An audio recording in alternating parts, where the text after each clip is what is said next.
is so close. Mars has treasures we're only just starting to find. Frozen mountains and crimson dust waiting for footprints that will not be mine. 100 years to run the first tests, another to raise the first dome. The moon, then Mars, then Io next, a lifetime to touch each new home. And I wanted so much. Close my eyes, I can taste the Mars dust in the air. In the darkness, the space stations shimmer in orbits that I will not share. But I'll teach the student who'll manage the factory that tempers the steel that makes colonies strong. And I'll write the program that runs the computer that charts out the stars where our rockets belong. It will never get easy to wake from my dream when the future I dream of is so far away. But I am willing to sacrifice something I don't have for something I won't have, but somebody will someday. And it feels like a waste, all this working and waiting and battling time, and all for a kingdom that none of my efforts will ever make mine. But brick by brick, the pyramids rose with most hidden under the sand. So life by life, the project grows in ways I might not understand. I am voyaging too. We will need the foundation as much as the dome for those worlds to come true. And I'll clerk the office that handles the funding, that raises the tower, that watches the sky. And I'll staff the bookstore that carries the journal, that sparks the idea that makes solar sails fly. It takes so many sailors to conquer an ocean, and so many more when it's light years away. But I am willing to sacrifice something I don't have for something I won't have, but somebody will someday. It's so easy to run, hide away in my books, games, and fantasy plans. Let them call me a coward who can't face reality's grown-up demands. But if I love my fantasy worlds, it's not fantasy love that I feel. And so much more I feel for this, the world that created them, world we create with them, one chance to make them all real. And I know we won't stop. We've planned too many wonders for one little star. Though so often the present may seem too complacent to take us that far. But I'll tell the story, and I'll draw the picture, and I'll sing the anthem that banishes doubt, and host the convention that summons the family, that carries the fire that never burns out.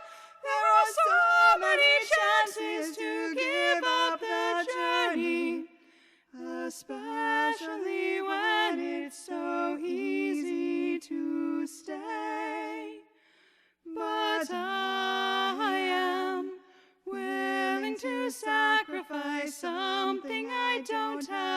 for something I won't have, and not only me, but we are willing to sacrifice something we don't have for something we won't have, so somebody will someday. I first had the idea to do this video back in 2015. I was a big fan of Sassafras a cappella, and I thought that their song Somebody Will would make a great music video, and thus started my 5-year journey. Of course, at the time, I had no idea how long it would ultimately take, but I knew that it would be a long-term project that would take years to complete, if indeed I was ever able to finish it. The first thing I did when I started working on this project was to build the sets. Both the miniature Mars colony sets and the larger filming sets. I had an old outbuilding behind my house that I was able to dedicate as my filming studio, so I put up some NASA posters and blueprints, and I set up a bunch of old tech components on a card table in the corner to make a mock spaceship control panel. This set can actually be seen in various stages of development in the backgrounds of some of my early Crowforest reviews videos.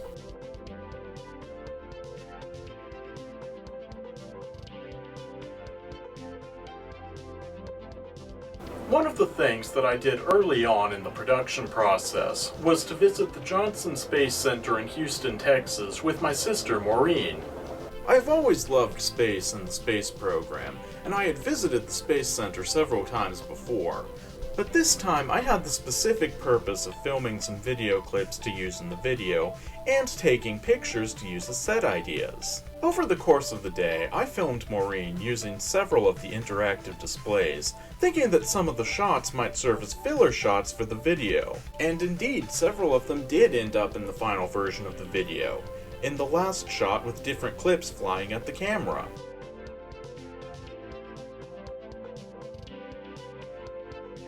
Another fortuitous trip that occurred fairly early on in the production process was a family trip out to West Texas and New Mexico. This trip had nothing to do with the video. It had been planned for a family reunion, but I knew that it would be an amazing filming opportunity, so I packed up all of my equipment to take along on the trip. The first item on the itinerary for the family reunion was a star party at the McDonald Observatory in Fort Davis, Texas, so I knew that I definitely wanted to get some filming done there. The actual star party was far too dark to film on any of my cameras, but we arrived at the observatory early enough that there was still enough light to film several zooming shots of the big telescopes up on the mountain, one of which ended up in the final video. After that first night, the remainder of the family reunion didn't yield anything of value for the video. But once the reunion was over, my immediate family and I continued driving into New Mexico to visit Roswell, an old favorite haunt of ours. I don't think I actually ended up using any of the footage that I took at the Roswell Museum in this video, considering that the video is about NASA's real efforts to colonize Mars, and not about a Martian invasion. But despite that, the trip to New Mexico still proved to be quite productive. Anyone who has visited New Mexico knows that the desert there has a particular quirk to it that differs from that in West Texas. The sand there is a vibrant red. Driving through New Mexico, it actually looks like you're driving on the surface of Mars. Though, with the color of the sky, it would have to be a future terraformed Mars. As I was not the one driving, I was able to take the opportunity to film out the window as the red landscape flew by, thinking that I could make it look like the view from a fast-moving Mars rover. Once I got back home with the footage and finished editing it, I played back the file to see how it turned out. The results were mixed. The shots that had clear blue sky to serve as a neutral color to map out worked fairly well, but any cloud coverage at all destroyed the effect.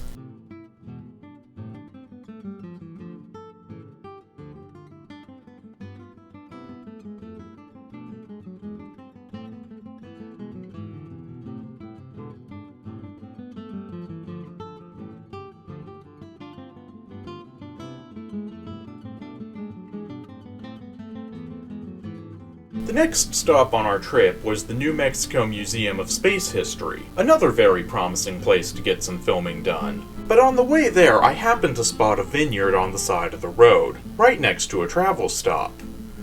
So we stopped there, and I filmed it from as many angles as I could, getting some shots that just showed the green vines against the red sand, and other shots angled up so that the whole scene had the blue sky in the background that I would be able to chroma key out later. I was super excited to find such a perfect location for filming. It really did look like a Martian vineyard. Moreover, the sky that day was a perfect clear blue, and the effect worked perfectly. Several of these shots ended up in the final video. We continued on to the Space Museum, and I got some more filming done there. After that, it was time to return home. I continued filming out the window, trying to get as much as I could filmed to maximize the chances that something would work. One of the things that I focused on were the giant turbines of the massive wind farms out in New Mexico and West Texas. I thought it would be good to have some footage of some of the alternate power sources that NASA would be using on Mars, but they were set so far back from the road that the videos just weren't turning out. So we pulled off the main road and followed a back road to where we could get a better view. I got out of the car and started filming all the wind turbines in the little area we were parked in, doing a variety of pans and zooms. Some of these shots ended up in the final video.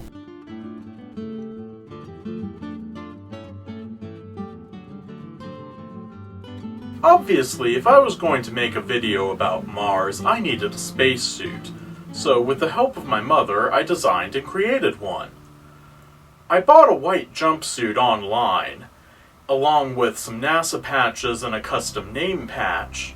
I decided to divide and conquer, so while my mother adhered the patches onto the suit, I created the accessories.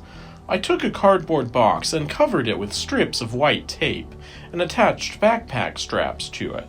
Then I drilled holes in either side of the box and fed an old air tube from a CPAP machine through it, so that it hung out from either side. Then I glued patches to the back of the box. I went to the hardware store and bought 2 valve connectors, then painted one red and the other blue. I glued them to the front of the suit, one on either side. Then, when I put on the spacesuit and strapped on the box from before, the 2 sides of the tube coming out of the box fit into the valve connectors on the front of the suit, making it look like an oxygen system. I knew from the start that I would need red sand in order to complete this video. I managed to find a small quantity of red sand online, and I bought some, but I knew that it would never be enough. But still, it was something to work with while I looked for larger quantities later on down the road. And even if I didn't have enough for my big sets, I did still have plenty for my miniature Mars colony set. I poured a bunch of the red sand onto my desk and placed the Lego Mars colony in the middle of it. Then I took a handful of the sand and tossed it over the colony to make it look more realistic. Then I put a plastic dome that I'd found online over the colony, and I tossed more sand on top of that. I filmed the setup in a wide variety of ways. Overhead spinning shots, pans, zooms. In some of the shots I added a Lego figure in a spacesuit standing next to a Mars rover.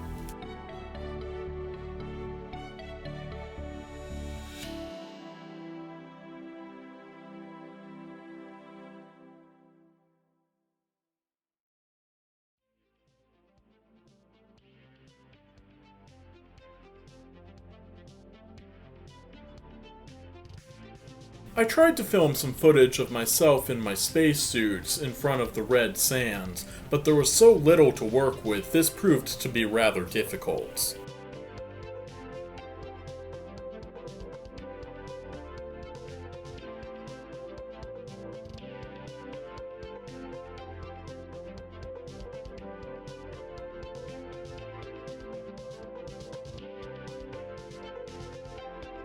I actually ended up pouring some of the sand into a lid from a storage bin on the table, and I filmed a shot of the sand running out of my gloved hands that actually turned out pretty well.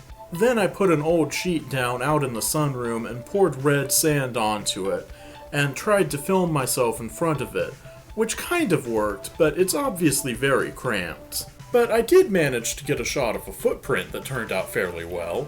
After that, I set up the mountain range that I had made before in the sand and filmed it, but the coloring of the mountains didn't really mesh well with the different hue of the sand. Getting on towards the end of the filming process, I went on a family trip to Corpus Christi. I didn't really expect to get any filming done for this project on that trip, although I did get quite a bit of filming done for another project, but I was very pleasantly surprised that I did manage to film 2 clips that I ended up using in this video. The first shot I took on a boat ride around the bay. I didn't expect to use this shot in the project, but it ended up being the perfect clip for the line "Conquer an Ocean." The second video I got ended up being absolutely perfect for a shot that I'd been working on for quite some time. It was during a trip to the Texas State Aquarium. I'd been to the aquarium many times before, but this time they had a new exhibit opened on the top floor. The top floor exhibit had been under construction for a very long time, and I was excited to see what was up there. It turned out that the entire floor had been converted into a giant greenhouse, with the sun filtering in through a sectional glass ceiling. Looking up at that light, I knew immediately that it was perfect for the video. In fact, it's exactly what I had been looking for.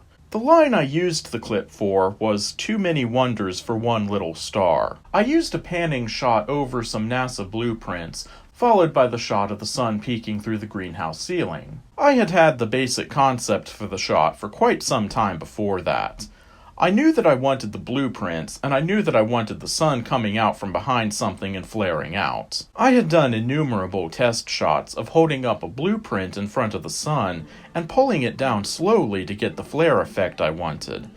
And it was pretty good, but somehow it just wasn't quite right. I tried it again and again from different angles in slightly different ways, but it just wasn't quite right. It really needed to have some actual structure blocking out the sun, and not just a blueprint. I thought maybe an overpass could work. And one day when I was driving home at sunset, I got some dashcam footage of just such a shot. And again, as with the blueprint shot, it was pretty good, but somehow it just wasn't quite right. But when I saw the sun peeking through the glass ceiling of the greenhouse, I didn't have any such reservations. It was perfect.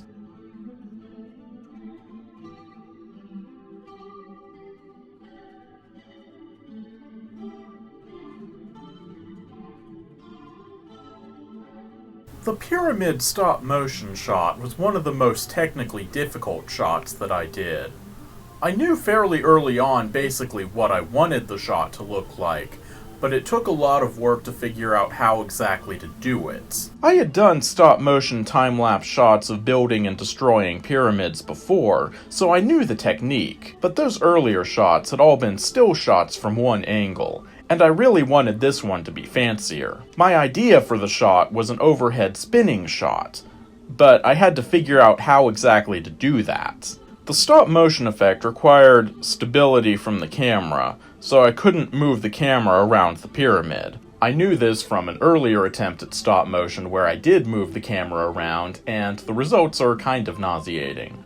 So if I couldn't move the camera, then I'd have to move the pyramid. I figured out that if I had my camera stationary on a tripod, then I could spin the pyramid on a turntable, and get the effect that way. I got a prototype shot of what I wanted as a kind of proof of concept, but it still needed a lot of work. You can still clearly see the turntable, so clearly what I needed was a big board on top of the turntable so that I could set everything on top of it and it would all move together, while hiding the turntable. It just so happened that I had a lightweight board that proved to be perfect for the job. It was the backing to an old broken mirror, and it was big enough and light enough to work. I set up my camera and started taking still pictures, turning the board slightly and removing a brick in between every picture. Once I was finished, I started compiling the pictures into a video, with each picture making one frame of the video. Once I had a playable video file, I reversed the film, since I had been unbuilding the pyramid. And then I had an incredible stop-motion time-lapse spinning shot of building the pyramid. I knew that I wanted to film a spaceship interior shot, and I had an idea of how to do it. The first thing I did was to buy 20 standard light switches and connect them together into a switchboard. Then I took an old board that I had out in the shed and I painted it silver. Once the paint was dry, I took the switchboard that I'd made and I glued it to the silver board with some old caulk that I had on hand, placing it about in the middle of the board. Then I glued a bunch of old tech components onto the board, old circuit boards and wires. Then, once the caulk was dry, I had a pretty convincing spaceship control panel. And the crazy thing about it was that, with the exception of the light switches, everything I used in making it was just stuff that I had on hand. The water welding shot, much like the pyramid shot, was one of the most technically difficult shots in the video, but for somewhat different reasons. I knew basically what I wanted the shot to look like, but I had no idea how to accomplish the effect. Then, one day, purely by chance, I came across the answer, or at least part of the answer, and I would spend the better part of the next 5 years honing and perfecting the effect. I was outside one day doing something with the hose. I think it was cleaning an air filter or something. I had just gotten a new GoPro camera, and I wanted to test out the waterproof feature, and see if I could get a kind of baseline for how to film water, figure out what type of lighting would make it show up best on film, and so on. But when I played the footage back, I found something I hadn't expected. The hard water on the jet setting from the hose looked kind of like sparks from a welder's torch.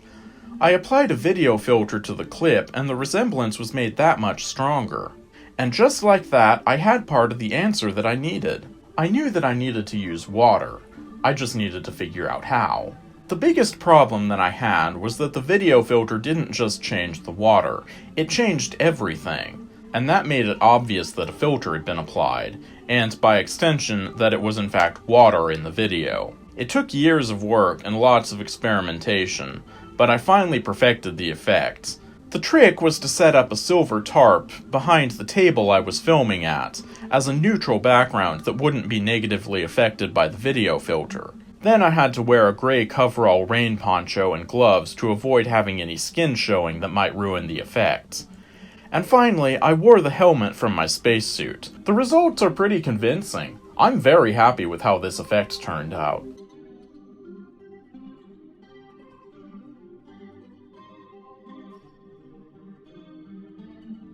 One of the shots that I knew was going to be problematic was the solar sail. I knew basically what I wanted the shot to look like, with a ship in the middle of the frame and 2 gold sails opening on either side of it. But I had no idea how I was going to do that. My CGI skills are almost non-existent, consisting of the occasional editing of stop-motion frames. So obviously if I went the CGI route, it was going to look terrible. So I needed another option. And that really only left me with one option, and that was to somehow make it a practical effect. And so that's what I did. The first step to making a practical effect was to make a solar sail. I noticed that the mechanism of a solar sail opening was similar to the mechanism of an umbrella, so I thought that that might make a good base for a solar sail. I took some gold lame fabric that I had on hand and stretched it across the umbrella, and I safety pinned it to the edges. Then I tied the excess underneath it. I tested it a couple of times to make sure that it would still open okay, and it actually looked pretty convincing. Next, I filmed opening the sail in front of my green screen. At first, I tried opening it while wearing a green shirt of the same hue as the green screen material, but there ended up being too much bleed through. So I ended up opening the sail by standing behind the green screen and gripping the handle through the cloth. The The resulting video looked pretty good when I put it on a star background, with minimal bleed through that I was able to crop out. At this point, the video looked pretty good, and for a while I thought I might even leave it there, but it still wasn't the shot I had originally envisioned. Deciding to take it one step further, I took the clip of the solar sail opening in front of the green screen, and I opened it in Adobe Premiere, my more advanced editing software. Then I imported 2 copies of the clip into the project, and cropped each one to the halfway point from opposite sides, so that it looked like the image had been cut in half. Then I dragged the 2 halves of the sail further apart, leaving a gap in the middle to put a ship. Then I searched through my archives for a ship to put in the middle, and I found this image. I removed the nacelles and tweaked the color, and it became the ship in the middle of the sails. It took a lot of tweaking with subtly different edits before I got one that worked, but once I got there, the result was better than anything I could have hoped for.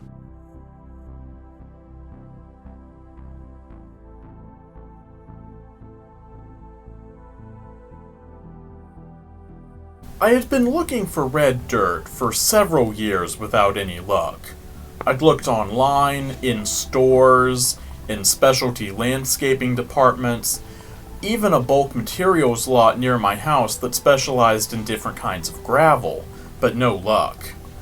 But then I moved to a new city and I had a new place to look, and finally I found some. I drove out to the place, another bulk materials lot, and I purchased several bags full of the red lava sands. So now, after years of looking, I could finally start filming all the shots that required an actual Mars set. So now I just had to figure out how to build one.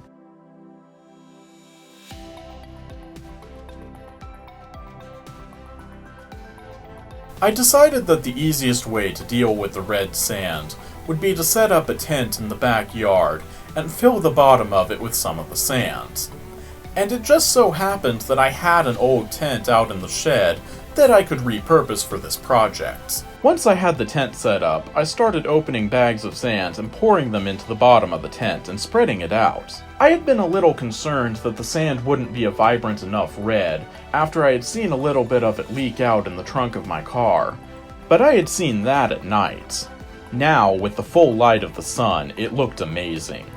Almost instantly, my tent had been transformed into an amazing Mars set. But that was just the start. Next, I added in the Martian mountain range that I'd made earlier, burying the bases in the sand so that it looked like an actual mountain range. Unlike the first time I tried to film the mountain range, this time the color of the sand matched up perfectly with the mountains, and it looked really good. I got some footage of just the mountain range from several angles. Looking straight on, overhead shots, close up, some further out shots. Then, once I got sufficient coverage of that, I started adding in Lego letters that I'd built, spelling out Crowforest Productions. I had been working on the letters for quite a while before even finding the sand, because I knew that I would need them for the title card. Once I had the letters set up, I put a Lego astronaut figure holding a flag in the middle, and I started filming my standard zoom-out logo, doing some angled down so that only the sand was showing, and others angled forward more like my normal intro. But when I angled it that way, the outside of the tent was showing at the top. I thought that I might be able to map out the blue at the base of the tent, making it serve as a blue screen, but I wasn't sure if it would work. So I also did a few shots where I had black trash bags set up in the back of the tent, in an attempt to make more of a neutral space background. I ended up being out in the tent for most of the day working on perfecting the intro filming, and while I worked on it, I was actually listening to The Martian on Audible. That seemed like an appropriate choice of books somehow. The next filming session involved the LEGO Mars Colony set. I put the set right in the middle of the tent and covered the base with sand. Then I added the dome on top and buried the base of that in the sand. Then I filmed it from a variety of angles with different pans and zooms. Some of the shots worked really well, but in other shots you could see the tent and trees and sky reflected in the dome. But still, I was getting lots of really good usable footage to work with. One of my favorites was the overhead spinning zoom in, which ended up in the final video. After I was done with the Mars base filming, the next thing I wanted to do was to set up a miniature Mars greenhouse. I took 6 small plastic plants that I had bought for the purpose and buried the bases in the sand so that it looked like they were planted, and then I put the dome over them. The plants made 2 lines, making it look like rows in a field. It was basically the miniature recreation of the vineyard in New Mexico. I filmed the miniature vineyard in several different ways, including with and without a Lego astronaut figure in the middle of the plants. One of these clips ended up in the final video. Oh, and if you're wondering where I got such tiny plastic plants, I actually got them on the pet aisle at Walmart. These are actually aquarium plants. I ended up doing a lot of the filming in the Mars dirt tent at night, both for practicality, I was night shift at the time, and to prevent inadvertently getting shots of the obviously not Martian sky in the background. After all, at night the sky is black, and that would be more or less true on any planet. So it ended up working out rather well, even if it did make me look a bit suspicious to the neighbors. The absolute messiest and most ill-advised shots that I got in the entire video were the shots that I got of the irrigation system on Mars. Setting up the shot was simple enough. I already had the tent set up with the red dirt, so all I had to do was place 4 plastic fern plants equidistant from the center of the tent, and set up a spinning watering contraption that I had out in the shed. Then things got messy. I had a tent set up in my backyard, I had filled it with red dirt and fake plants, and now I had a hose going at full blast, soaking the inside of the tent. This tent was never going to be the same again. After letting the water run for a bit, I turned it off and went into the tent to reset the camera for another go. The base of the tent is just mud at this point. Red mud. I repeated this process several times, getting different angles of the madness. I figured as long as everything was already soaked anyway, I might as well get some good coverage. The video footage I got looks amazing, but I never want to repeat any of this nonsense ever again. I definitely voided the warranty on this tent. One of the problems that I was having was figuring out how to make a convincing Mars sky effect. After giving the matter a lot of thought, the idea that I came up with was taking a big 24 by 36 piece of paper and painting it a swirly orange.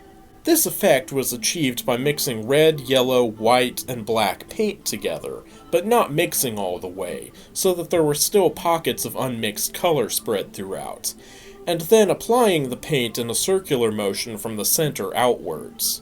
This gave a chaotic effect that approximates Mars's thick, sandstorm-prone atmosphere.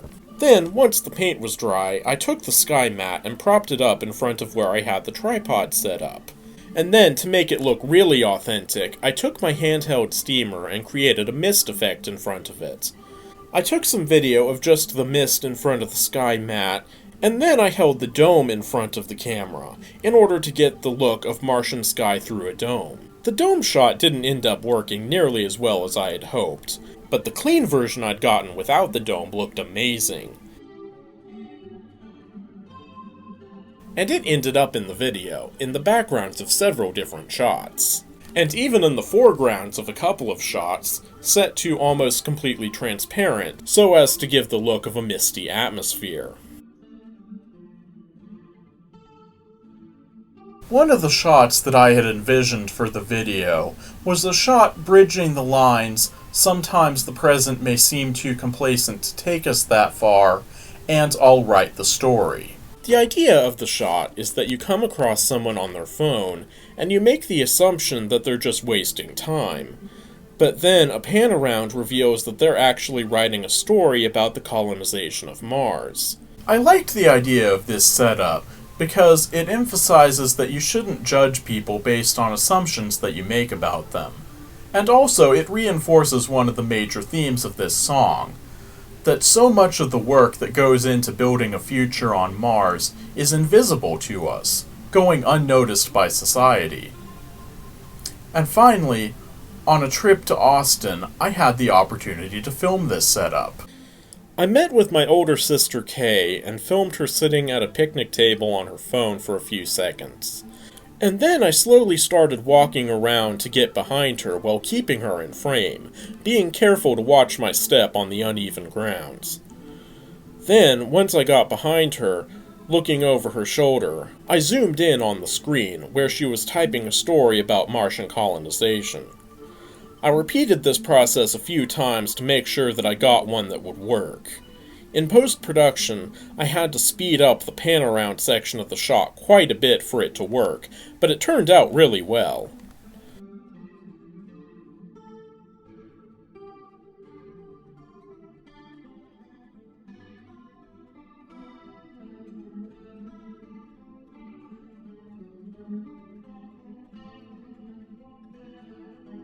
One shot that I knew I would need right from the start was a shot of me running at the camera in my spacesuit and planting a flag for the intro sequence.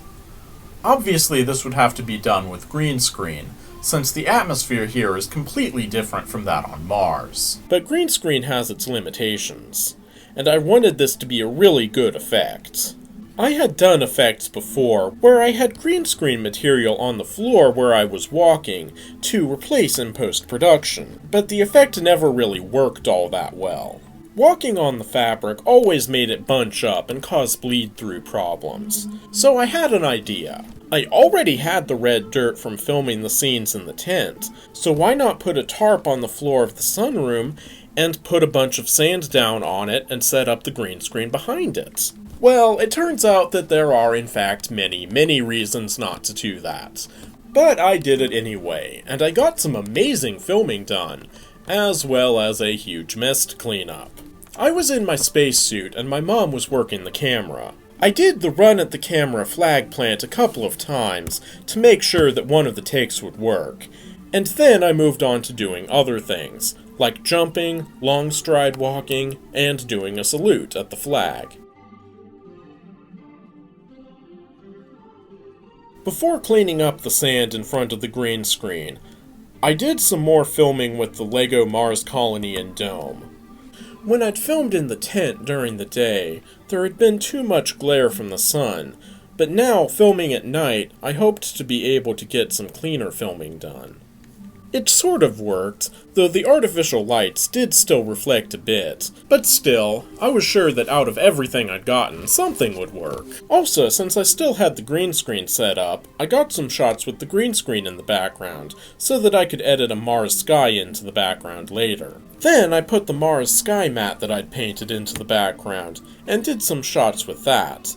They turned out surprisingly well, and at least one of them ended up in the video. It looked especially good after adding a slight mist effect to it. Once I was done with the Mars colony set, I repeated the same process with the mini greenhouse under the dome, with the green screen in the background, and then with the Mars sky mat in the background. Then, not wanting to waste the presumably once-in-a-lifetime opportunity of having the green screen set up behind the red sand, I took the LEGO letters spelling out Crowforest Productions and set them up in the sand against the green screen. I filmed my standard zoom-out shot several times, angling it so that it matched the angle of the flag plant shot that I had done earlier that night. It didn't end up working quite as well as I had hoped it would, so I ended up going with the angled down shot that only showed the sand, that I had gotten in the tent before. The final line of Somebody Will switches up the previous chorus of I am willing to we are willing, so I knew that I was going to need a few extras.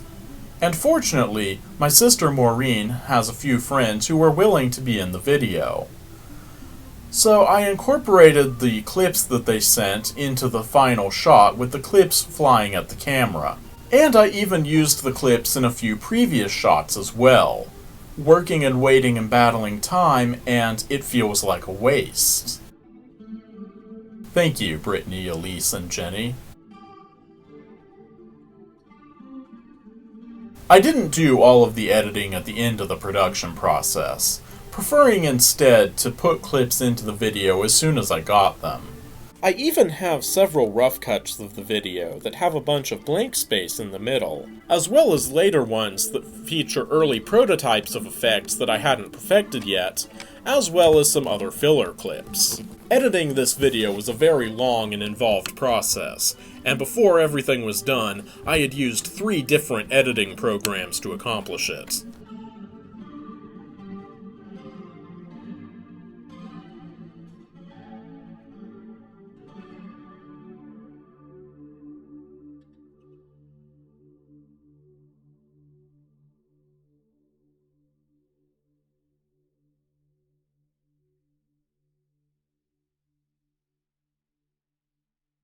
Our new world is so close.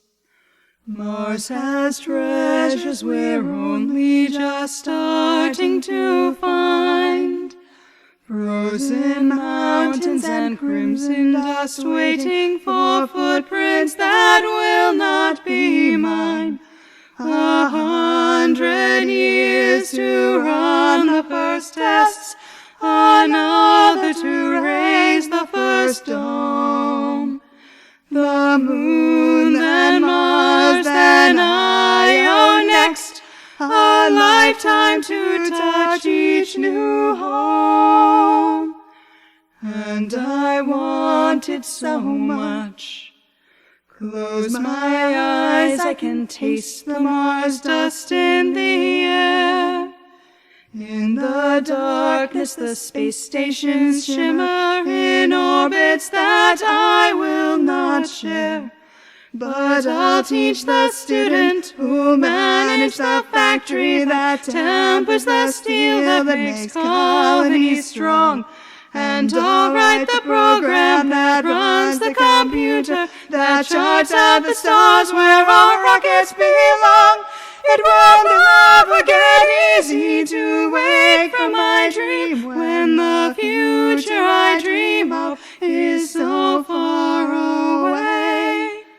But I am willing to sacrifice something I don't have for something I won't have, but somebody will someday.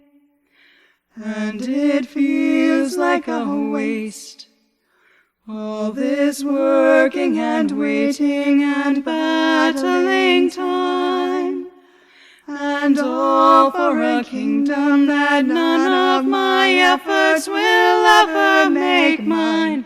But brick by brick, the pyramids rose with most hidden under the sand. So life by life, the project grows in ways I might not understand. I am voyaging too. We will need the foundation as much as the dome for those worlds to come true. And I'll clerk the office that handles the funding, that raises the tower, that watches the sky. And I'll staff the bookstore that carries the journal, that sparks the idea that makes solar cells fly. It takes so many sailors to conquer an ocean, and so many more when it's light years away. But I am willing to sacrifice something I don't have for something I won't have, but somebody will someday. It's so easy to run, hide away in my books, games, and fantasy plans. Let them call me a coward who can't face reality's grown-up demands. But if I love my fantasy worlds, it's not fantasy love that I feel. And so much more I feel for this, the world that created them, world we create with them. one chance to make them all real.